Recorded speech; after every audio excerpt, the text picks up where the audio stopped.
Ladies and gentlemen, welcome back to 20th Century Geek Bite Size.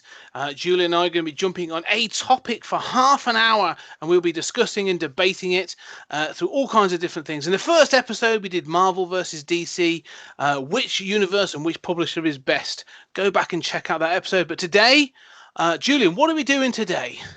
In brightest day and blackest night, no franchise shall escape my sight. We are pitching Green Lantern ideas. What would we do if we had our druthers? That's right. Warner Brothers are throwing us millions and millions of dollars to produce and create a Green Lantern movie. So what are we going to be doing for a Green Lantern movie? So let's kick straight into it. Have you got a pitch for me? What have you want to go first with your pitch? What have you got? Sure, I do. So it's pretty loose, but a while back, the reason why I'm ready to do this is because a while back, I'm completely insane. So a while back, I came up with like a outline for what I would do to create a DC cinematic universe. And it seems to me that what Marvel did well is, I mean, the key things that Marvel did well are try to stick to the classic version of the characters. You know, don't deviate and have, Man of Steel. He's a brawny, tough guy, who's brooding. That's not really Superman. I mean, I don't have an objection to it, but it's not what Marvel would have done. And number two, and I think Marvel failed at this, but is identify what are the classic stories. So, you're going to adapt like Civil War. You're going to adapt, Armor Wars or whatever. So the reason why I think Marvel failed is Marvel didn't look longitudinally at what is the order those stories should come in as we develop like a full universe told over the course of 5-10 years or whatever. Yep. So that is kind of the way that I'm approaching this. And for Green Lantern, I thought, okay, so what are those storylines? For me, I am the only person I know who is a huge Emerald Twilight fan. So the whole thing is hinged on Emerald Twilight. For me, and I got to explain this, that Hal Jordan always bucked the system, right? He was always irascible. He was always going against the Guardians. You look at, every classic Green Lantern story, and he's going against the Guardians.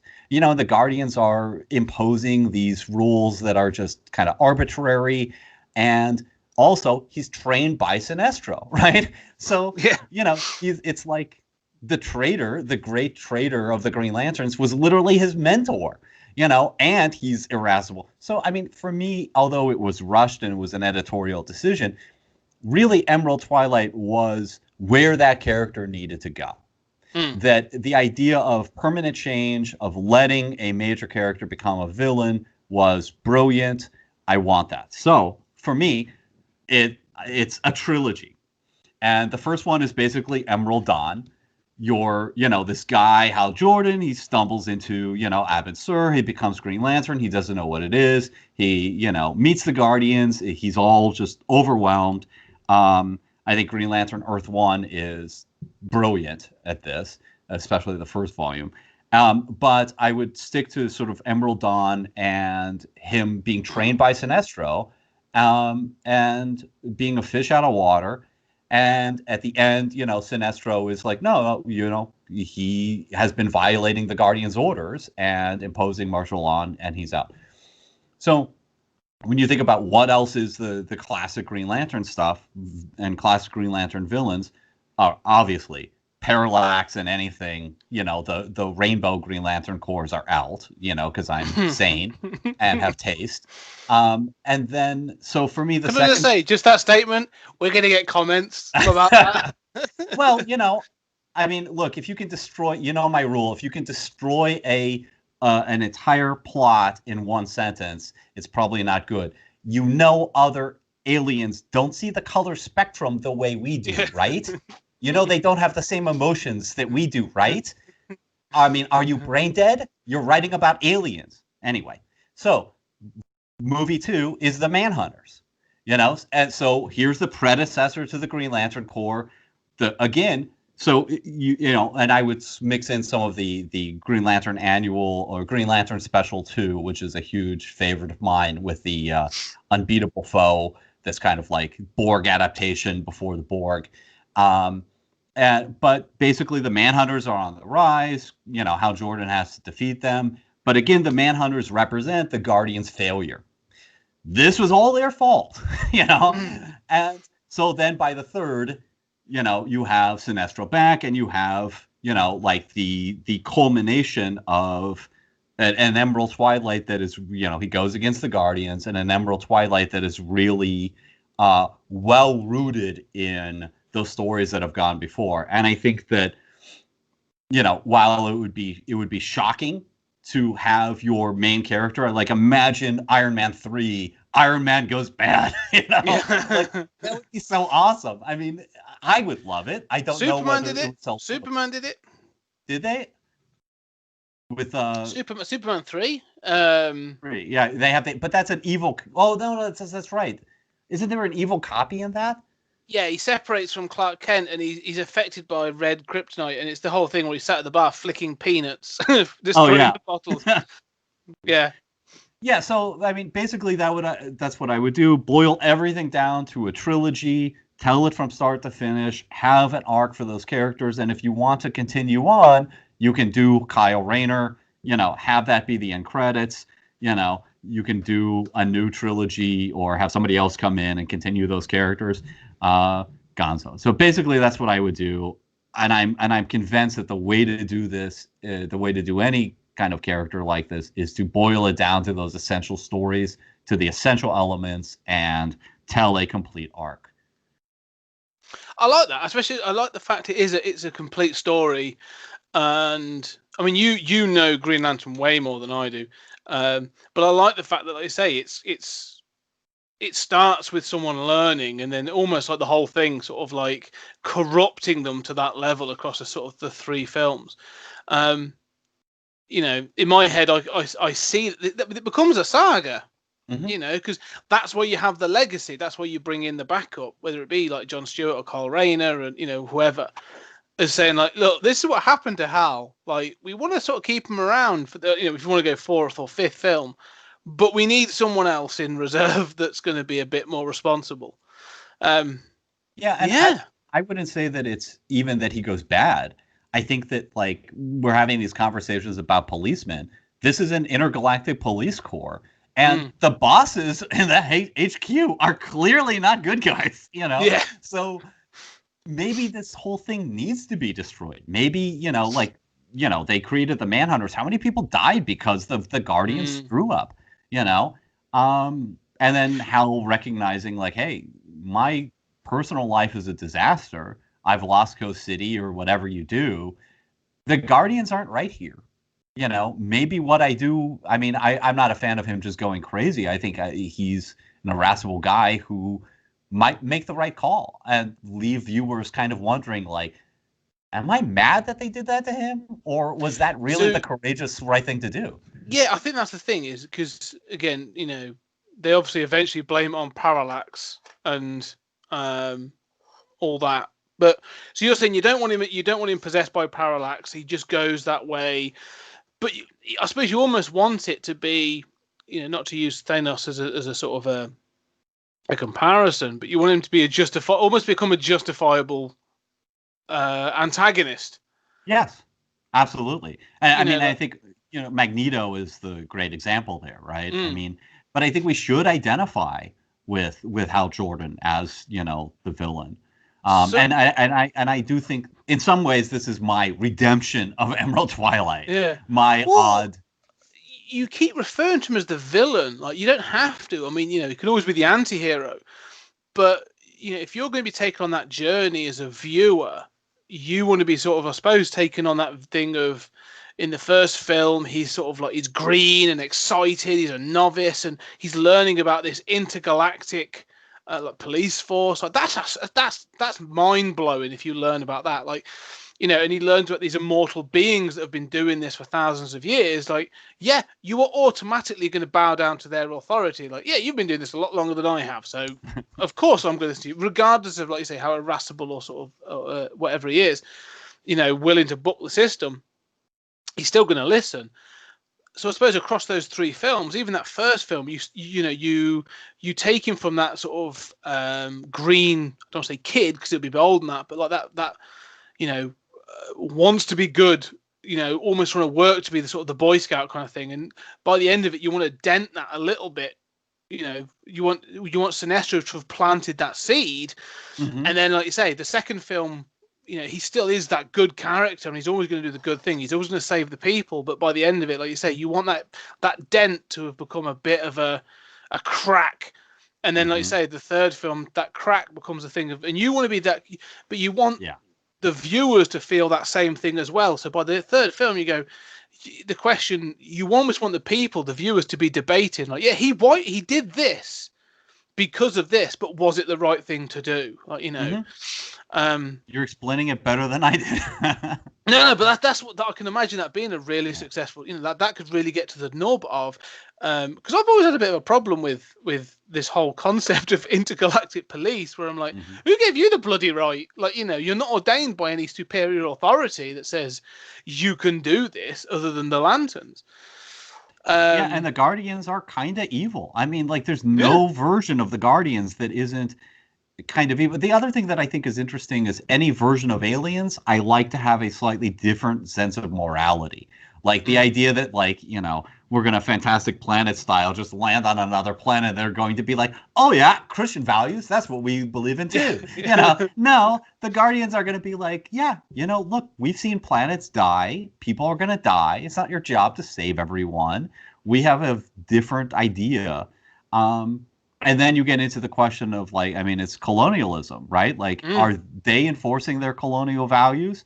Is Hal, in overthrowing them, just enforcing a different paradigm? But that's the thing. That's the thing you got to get to, isn't it? That idea of that, you know, is it the right time to replace them?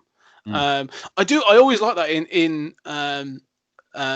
sci-fi fiction, and when you meet these beings, and Lovecraft had a great way of doing this, of this idea of these creatures have been around for thousands of eons, and like, so your lifetime is nothing to them. Like, you are meaningless. Like, you know, they have, like you said, they have seen galaxies, you know, expand and contract. They have seen stars grow and die, and you're like, but this family of people, and they're like, we don't care. Like, that's nothing to us.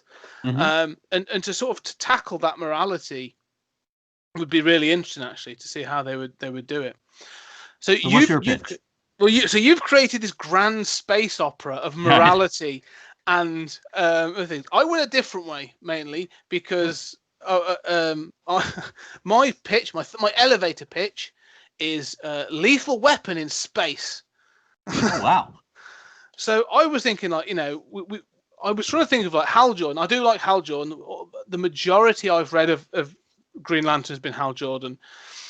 But when I've watched all the cartoons, and I was thinking of, like, you know, Justice League from the 90s and the early 2000s, it's John Stewart. So to me, like, John Stewart is the when I think of Green Lantern, I hear that voice. It wasn't until Nathan Fillion sort of stepped in to become Green Lantern with the most recent cartoons, I heard a voice for that. So I was like, well, even for me, like, John Stewart is a very important Green Lantern. So do I just go with Hal? So I thought, I don't know how I'm going to do that. I need to combine them both. So I aged up Hal. And so I was thinking, I want a Hal that's in his sort of mid to late 40s, and he's been around the block. He's been a thing. He was taken up after following Aben Sur. All that stuff happened, and he's been the Green Lantern for like 25 years. And so there's been, like, all these, like, UFO reports, you know, in certain places of green lights in the sky, and it's actually him returning to Earth at some point. So, but he's always managed to keep it a secret. And then something has happened. He's aging up, and he's a bit like, I need to start looking at a legacy partner. And, you know, I would have to come with the reason, haven't quite got one yet, as to why they keep choosing an Earth person for our sector, because It's a big old sector. So they choose a sector. He sends out the ring to find a replacement, and it chooses Jon Stewart, who is the antithesis of Hal Jordan. As you said, Hal sort of like he's been a test pilot, fly by the seat of his pants, sort of acts before thinking on a number of occasions, and has got through all this stuff and has loved the action. And Jon Stewart being, I'll go with the more modern iteration. So former Marine, now an architect, all this other stuff. He's very sort of almost straight laced, very regimented, wants to do the right thing, looks and does see the bigger picture, and is then almost, for all those chosen by the ring, becomes almost stuck by the morality of this. How can I make the decisions for these planets, for these galaxies? And Hal's just like, isn't it great? I've got a ring that makes big fists. And these two personalities, are then forced together for an intergalactic threat.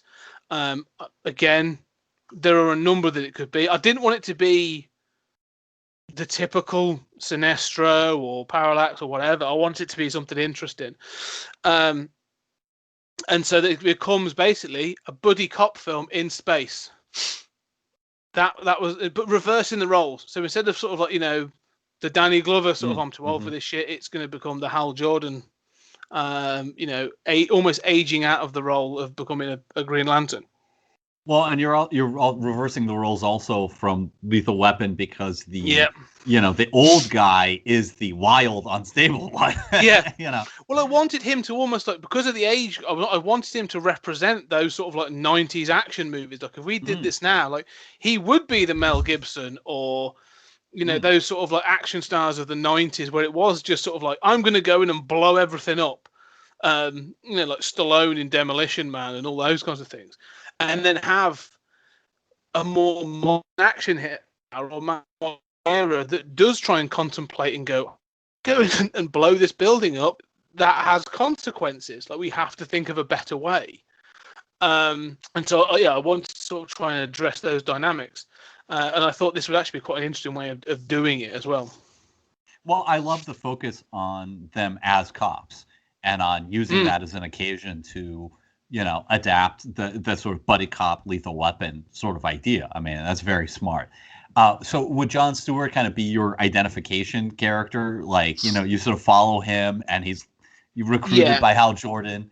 And you're like, who is this crazy dude? A crazy old dude who's like giving you an all-powerful Green Lantern ring. What am I in for? And I would like it. Exactly like that. Like, because I want Hal to be sort of, like you say, although he's older and like, a little battle worn and he's gone through some stuff, he's still thrilled by it all. Like he's not totally jaded.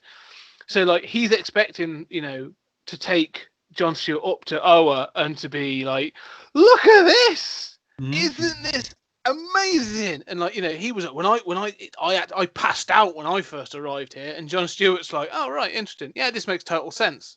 And he's like, no, like, look, and constantly trying to show him amazing things, and Jon Stewart's like taking it in a very pragmatic kind of way, and I was asking those questions like, how is it we're on a planet with aliens, but we're all breathing? Like, I'm not wearing a spacesuit. How am I breathing and kilowatts there? Or, that sort of thing. And going like, what? Like, how's up? Yeah, I never asked that question. I don't know. Never crossed my mind. Yeah, I like that sort of pragmatic, like, what are the defenses for this power battery that are just out in the open? Because I was a Marine, and maybe you should defend this base. Well, don't know. Never asked. It's been attacked a few times, but, what? Yeah. Have you ever improved the defenses? No. Never really came up. I just thought I'd like to have that sort of, real that contradiction. And I can imagine it just frustrating Jon Stewart, like constantly going like, this is ridiculous, and almost getting to the point that you were saying of like, how is this better? Yeah. Like, and then having to sort of like come to by the end of it, coming to terms with like, I can work on the inside and make this a better defense of Earth. Like there is something terrible out in space. There is something that could destroy our planet. I'm now that line of defense, and I've got to make it a better organization to do that. Like even Men in Black, like that thing of it's that flip it around. Like Hal Jordan would be the Will Smith character, Right. That sort of thing. I'm not saying it's new, it's fresh. I just like the idea of dipping into that buddy cop. No, it's smart. I like it Style. too. So there's also the sort of like you were talking about reforming from inside. There's the sort of racial dynamic of having a black man as the up and coming and the future, really.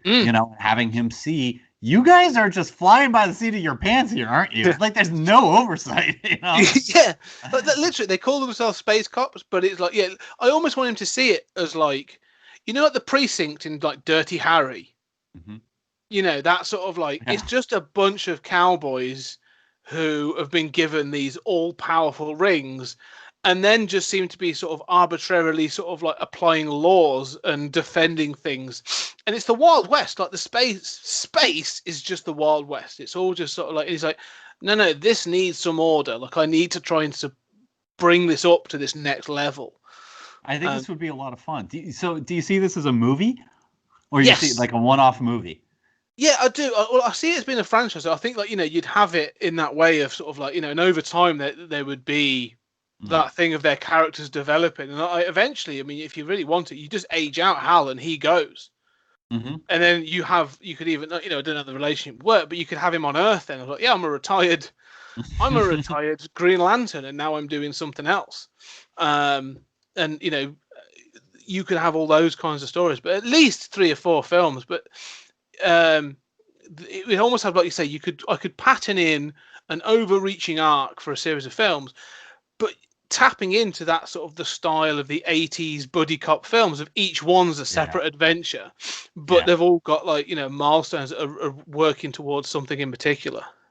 Well, I think that it could be very commercial, especially because it's fun and it has that kind of like 80s throwback sort of like, I can see it's sort of like in a sort of like Ryan Reynolds sort of, Deadpool or not that it would need an R, but also in the sort of like Guardians, that kind of like just, this is fun. Like that trailer is going to be a trailer where you and I are going to be, oh yeah, I can't wait to go see that. Yeah, and that's it. I think, although the Ryan Reynolds Green Lantern didn't quite work for a number of reasons, and maybe one day we'll get to that on Stories Out of Time and Space. Like you say, there's a story there, or there's a way of doing this that, like I say, it's just fun, and it doesn't have to be as zany as Guardians. Yeah. But like, I mean, I'd tap into, like I say, Lethal Weapon, or I don't know if there's a John Belushi. Is it James Belushi and Arnold Schwarzenegger? Red Heat is another one I love. Those sorts of like, buddy cop films from the 80s and early 90s. I think, I want to see that in space, basically. Yeah. Well, and as a lifelong Green Lantern reader, this has not been done remotely enough. Just taking cop movies and cop stories and adapting them and really playing up that element and getting at some of those ideas and situations.